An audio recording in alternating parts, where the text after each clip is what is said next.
ಮಾಡಿದ. ಅಳಬೇಡಿ ಸಹೋದರ, ಅಳಬೇಡಿ. ಈ ದ್ರೌಪದಿಯು ಸತ್ತಲೆಂಬ ಕಾರಣ ಕೇಳಬೇಡಿ ಅಂದ್ರೆ ಭೀಮಸೇನ ಕೇಳ್ತಾ ಇದ್ದಾನಂತೆ. ಅಣ್ಣ, ಹಾಗಾದ್ರೆ ಈ ದ್ರೌಪದಿ ಮಾಡಿದ ಅಪರಾಧವಾದರೂ ಏನು? ಅಳಬೇಡಿ ಎಂದು ಹೇಳುತ್ತಿರಲಿಲ್ಲ. ಈಕೆ ಏನು ಅಪರಾಧ ಮಾಡಿದಳಲ್ಲ? ಧರ್ಮರಾಜ ಹೇಳಿದ, ಅಯ್ಯ, ರಾಜಸುಯಾಗದಲ್ಲಿ ದ್ರೌಪದಿಯ ಸೀರೆಯನ್ನ ಸೆಳೆಯಲು ಆಜ್ಞೆ ಮಾಡಿದವನು ಯಾರು? ದುರ್ಯೋಧನ. ದ್ರೌಪದಿಯ ಸೀರೆಯನ್ನ ಸೆಳೆದವನು ಯಾರು? ದುಶ್ಯಾಸನ. ಕೇಕೆ ಹಾಕಿ ನಕ್ಕವನು ಯಾರು? ಕರ್ಣ.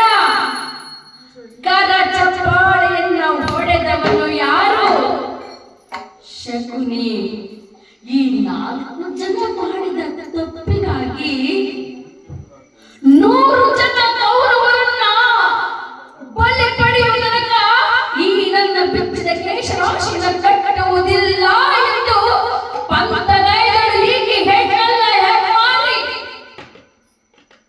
ಕೇವಲ 4 ಜನ ಮಾಡಿದ ತಪ್ಪಿಗಾಗಿ ಇನ್ನ 96 ಜನರ ಪ್ರಾಣವನ್ನು ತೆಗೆದಿದ್ದು ಯಾವ ಧರ್ಮ? ಮುಟ್ಟಬೇಡ ಈ ಕೇಶವನ್ನ.